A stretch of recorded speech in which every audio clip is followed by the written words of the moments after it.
Bus ఎక్కుతూ జారి పడ్డప్పుడు, పరిగెడుతూ కింద పడ్డప్పుడు, ఏవైనా ఆటలు ఆడుతున్నప్పుడు మనకు తెలియకుండానే మోకాళ్లలో గాయాలవుతూ ఉంటాయి. చిన్న దెబ్బలే కదా అని చాలా సందర్భాల్లో మనం వాటిని పెద్దగా పట్టించుకోం.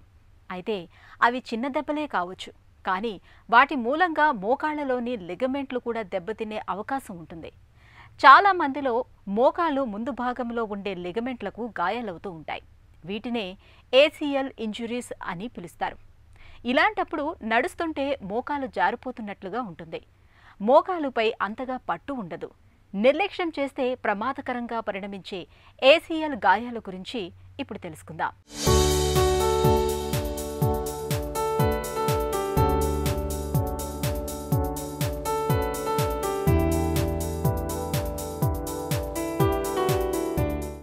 కదలిక మనిషి జీవితంలో అంతర్భాగం. ఈ కదలికలకు ఆధారం ఎముకలు, కీళ్లు, లిగమెంట్లు, కండరాలు అని చెప్పొచ్చు. ఎముకలు, కీళ్లను దృఢంగా పట్టి ఉంచేవి లిగమెంట్లే. ముఖ్యంగా మోకీళ్లు జారిపోకుండా తాళ్లలాగా పట్టి ఉంచుతాయి. ఈ లిగమెంట్లకు ఉండే స్థితిస్థాపక గుణం వల్లే ఎముకలు, కీళ్లు రక్షింపబడతాయి. ఈ లిగమెంట్లు మోకీలకు ముందు, వెనక, పక్క భాగాల్లో ఉంటాయి. వీటినే మనం వరుసగా యాంటీరియర్, పోస్టీరియర్, కొలేటరల్ లిగమెంట్స్ అని పిలుస్తాం.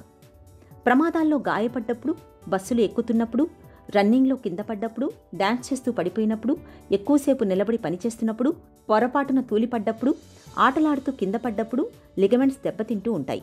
లిగమెంట్ గాయాల్లో ఇవాళ యాంటీరియర్ క్రూషియల్ లిగమెంట్ ఇంజురీస్ అంటే ఏసీఎల్ గాయాలు ఎక్కువగా ఉంటున్నాయని చెబుతున్నారు డాక్టర్లు. ఏసీఎల్ అంటే anterior cruciate ligament.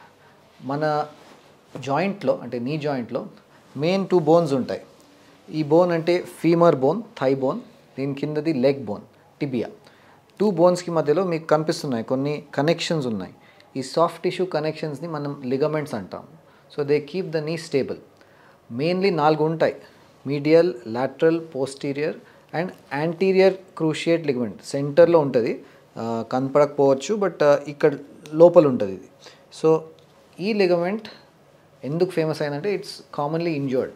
So sports ఇంజురీస్లో, యాక్సిడెంట్స్లో ఈ ఏసీఎల్ అంటే యాంటీరియర్ క్రూషియేట్ లిగమెంట్లో ఒక ఇంజురీ అవుతుంది.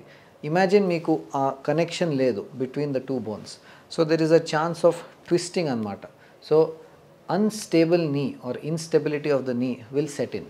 సో ఏసీఎల్ డెఫిషియెంట్ నీ అంటే ఏసీఎల్ ఇంజర్డ్ నీస్లో పేషెంట్ సిమ్టమ్ ఏంటంటే ఒక sense of giving way or instability or unstable sensation. ఫాస్ట్గా స్టెప్స్ దిగితే, స్టెప్స్ రన్నింగ్ చేస్తే, డాన్సింగ్ చేస్తే, స్పోర్ట్స్ ఏమైనా ఆడితే సడన్గా ఒక సెన్స్ ఆఫ్ ఇంబ్యాలెన్స్ వచ్చేస్తుంది. That is the symptom of ACL injury. ACL injuries మామూలుగా యంగ్ స్పోర్ట్స్ పర్సన్స్లో అవుతాయి. సో పివటింగ్ మెకానిజమ్స్ అంటే కబడ్డీలో, ఫుట్బాల్లో, బాస్కెట్బాల్లో మీరు చూసి ఉంటారు. అప్పుడప్పుడు కాల్ వేరే అపోనెంట్ కాల్ మధ్యలో స్టక్ అయ్యి ట్విస్ట్ అవుతుంది. అట్లాంటి ఫోర్సెస్. సో ఇమాజిన్ ఈ 2 బోన్స్ మధ్యలో ఒక ట్విస్టింగ్ ఫోర్స్ వచ్చింది. ఆ ట్విస్టింగ్ ఫోర్స్తో ఈ ఏసీఎల్ బ్రేక్ అవుతుంది. ఇది ఒక common mechanism. But road traffic యాక్సిడెంట్స్లో అంటే 2 వీలర్ యాక్సిడెంట్, 4 వీలర్ దాంట్లో కూడా ఇలాంటి ఇంజురీస్ కామన్. ఓల్డర్ ఏజ్ గ్రూప్లో లెస్ కామన్. మోకాళ్లలోని ఏసీఎల్ లిగమెంట్లు కీళ్లను ఎక్కువగా కదిలించడానికి సాయపడతాయి. దురదృష్టవశాత్తు ఈ లిగమెంట్లు దెబ్బతింటే సరిగ్గా ఈ కీళ్ల కదలికలకే దెబ్బ పడుతుంది. సాధారణంగా మోకీలు ముందు భాగం అంటే యాంటీరియర్ లిగమెంట్ ఏసీఎల్కు ఎక్కువగా గాయాలవుతుంటాయి. ACL ligament గాయాలైనప్పుడు మోకీలు బిర్ర బిగుసుకుపోతుంది. మోకాలు జారిపోతున్నట్టుగా ఉంటుంది. ఏ స్థానంలో లిగమెంట్ దెబ్బతింటుందో ఆ భాగంలో భరించలేనంతగా నొప్పి ఉంటుంది. ఇలాంటప్పుడు స్ట్రెచ్చింగ్ వ్యాయామాలు, ఐస్తో కాపడం పెట్టడం, ఫిజియోథెరపీ సాయంతో దెబ్బతిన్న లిగమెంట్లను తిరిగి చాలా వరకు పూర్వస్థితికి తీసుకురావచ్చు. ఏసీఎల్ ఇంజురీ అయినప్పుడు ఇది ఒక high velocity injury are high force దీంట్లో ఉంటుంది. సో నీ జాయింట్లో ఎక్స్టెన్సివ్ స్వెల్లింగ్ వచ్చేస్తుంది. సో స్వెల్లింగ్ ఎక్కువ ఉంటుంది. దాని తర్వాత ఇనీషియల్ స్టేజెస్లో మనకి నడవటానికి కూడా ఇబ్బందిగా ఉంటుంది. స్వెల్లింగ్ వల్ల మొత్తం పెయిన్ వచ్చేస్తుంది. సో ఈ నొప్పి వల్ల పేషెంట్స్కి నడవడం కూడా ఇబ్బందిగా ఉంటుంది. బట్ ఈ stage that is pain and swelling stage మెల్లిమెల్లిగా సెటిల్ డౌన్ అయిపోతుంది. సో 1 to 2 వీక్స్లో ఆ ప్రాబ్లం రాదు పేషెంట్స్కి. ఇన్ఫ్యాక్ట్ స్టాండింగ్లో, వాకింగ్లో పేషెంట్స్కి అంత ఇబ్బందిగా ఉండదు. Later on as they get back to routine, so running, jumping, dancing, fast activity or pivoting, turning, twisting, ఆ మెకానిజంలో మళ్ళీ ఒక అన్స్టేబుల్ సెన్సేషన్, ఇప్పుడే చెప్పాను కదా ఇన్స్టెబిలిటీ, ఆ సెన్సేషన్ పేషెంట్స్కి వస్తుంది. So that is the main symptom of ACL injury. Pain and swelling initial stages, instability later stage. నీ ఎగ్జామినేషన్లో మాకు కొన్ని టెస్ట్స్ పాజిటివ్ వస్తాయి. దాంట్లో ఒక డౌట్ వస్తుంది, సరే ఇక్కడ అన్స్టేబుల్ నీ ఉంది. So for confirming that MRI is mandatory. So MRI ఒకసారి చేస్తే క్లియర్లీ ఆ ఎంఆర్ఐ రిపోర్టింగ్లో, ఎంఆర్ఐ ఫిల్మ్స్లో మాకు తెలిసిపోతుంది that this ligament is broken. మోకాలు భాగంలో దెబ్బతిన్న ఏసీఎల్ లిగమెంట్ల పనితీరు పునరుద్ధరించడానికి రైస్ అనే పద్ధతి బాగా పనిచేస్తుంది. RICE రైస్ అంటే రెస్ట్, ఐస్, కంప్రెషన్, ఎలివేషన్ అంటే చాలినంత విశ్రాంతి, ఐస్తో కాపడం, గట్టిగా కట్టుకట్టడం, మోకాలను ఎత్తులో ఉంచడం ద్వారా బాధల నుంచి ఉపశమనం పొందవచ్చు. ఫిజియోథెరపీ వ్యాయామాలతో కూడా ఉపశమనం పొందవచ్చు. లిగమెంట్ గాయాలను నిర్ధారించడానికి మొదటగా ఎక్స్రే తీస్తారు. అయితే పూర్తి స్పష్టత కోసం ఎంఆర్ఐని తప్పనిసరిగా చేస్తారు. ఒకసారి ఇంజూరీ ఎక్కడుందో నిర్ధారణ చేసుకున్న తర్వాత సమస్యను సరిచేయడానికి ఆర్థోస్కోపీ పరికరం సాయాన్ని తీసుకుంటారు. ఆర్థోస్కోపీని పూర్తిగా కీహోల్ పద్ధతిలో చేస్తారు.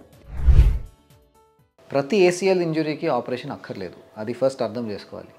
ఏసీఎల్ ఇంజురీస్లో ఇప్పుడు చెప్పినట్టు ఒక ట్విస్టింగ్ ఫోర్స్ ఇంపార్టెంట్ ఉంటుంది. ఆ ట్విస్టింగ్ ఫోర్స్లో ఈ లిగమెంట్ బ్రేక్ అవుతుంది. ఈ లిగమెంట్ బ్రేక్ అవుతే సపోజ్ ఒక 100 ఫైబర్స్ ఉంటే అన్ని 100 ఫైబర్స్ బ్రేక్ అవుతాయని కంపల్సరీ కాదు.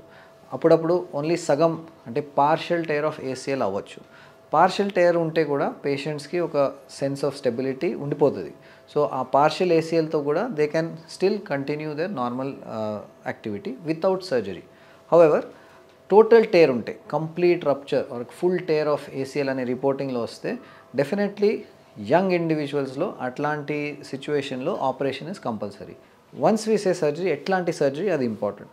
So usual knee joint surgeries, especially knee replacement చాలామంది విని ఉంటారు, అది ఓపెన్ సర్జరీ అనమాట. సో ఈ నీ జాయింట్ ఇక్కడ ఉంటే నీ జాయింట్ ముందు ఒక 10 to 15 సెంటీమీటర్స్ ఇన్సిజన్ పెట్టి మొత్తం జాయింట్ ఓపెన్ చేస్తాము. Good thing about ACL surgeries is it is not open, it is arthroscopy. Arthro అంటే జాయింట్, స్కోపీ అంటే చిన్న కీ హోల్ సర్జరీ చేసి లోపల చూడడం. నీ జాయింట్ దగ్గరే ఇక్కడ ఒక చిన్న హోల్ ఇటు, ఒక చిన్న హోల్ ఇటు పెట్టి మేము కెమెరాస్ లోపల, స్పెషల్ ఇన్స్ట్రుమెంట్స్ కెమెరాస్ లోపల పంపిస్తాము. మాకు టీవీ స్క్రీన్లో మొత్తం కనిపిస్తుంది. అది చూసి మేము ఈ ఏసీఎల్ మళ్ళీ రిపేర్ ఆర్ రీకన్స్ట్రక్ట్ చేస్తాము. ఒక 1 month వరకు కొన్ని ప్రొటెక్షన్తో నడవాలి, ఒక పట్టి బ్రేస్ వేసుకోవాలి. 2nd monthలో మెల్లిమెల్లిగా ఆ నార్మల్సీ వచ్చేస్తుంది. 3rd, 6th month వరకు మసిల్ బిల్డింగ్ అవుతుంది. సో మేము చెప్తూ ఉంటాము అలాంటి ఫిజియోథెరపీ చేస్తూ ఉండాలి ఇంట్లో. Finally at 9th month we can start training for sports and get back to full active sports by 12 months. So ఇది ఒక 1 year జర్నీ అనమాట. So that is the importance of ACL. Once it is done again it's like a normal నీ. చికిత్స కన్నా నివారణ మేలన్నది మనకు బాగా తెలిసిన నానుడి. నిజమే, ఎముకలు, కీళ్లు, లిగమెంట్ల సమస్యలను నివారించడంలో కూడా ముందు జాగ్రత్తలు తప్పనిసరి. వార్మప్ ఎక్సర్సైజెస్, మోకీలను పటిష్టం చేసే స్విమ్మింగ్, సైక్లింగ్ వంటి వ్యాయామాలను నిత్యం చేయడం, తరచూ ఫిజియోథెరపీ లాంటివి చేయొచ్చు.